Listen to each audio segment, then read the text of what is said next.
cross the fourth dimension, okay, fourth dimension to the third dimension, or second dimension to the third dimension. So either way, it's the way this warfare works.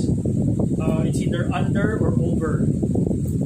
Okay, so the one under is they try to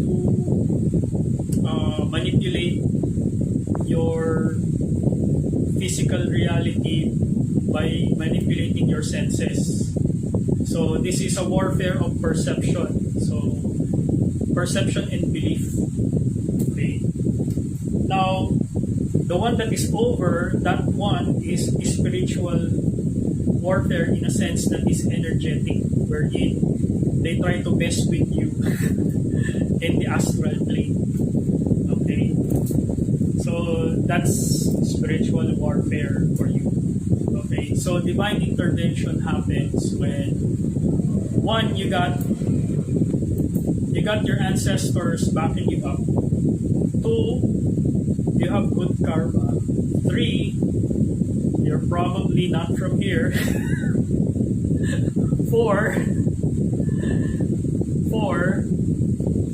your spirit is so strong because of the amount of karma you've already transmuted in various lives that you are able to counter the spiritual attacks. Okay? But what they try to erase, that the reason why the system has doubled down on erasing the traditional spirituality of, especially the ethnic traditional spirituality, is so that you won't be able to protect yourself from both types of spiritual warfare.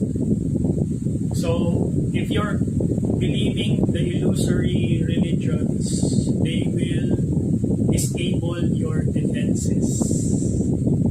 Okay? You'll be prone to attack. And you will live in fear. Okay? Fear, whether it's physical, fear of the physical, and fear of the spiritual. So that's called spiritual hijacking. And it's still part of spiritual warfare. Okay? Alright, next. Okay, this is for my Filipinos, fellow Filipinos.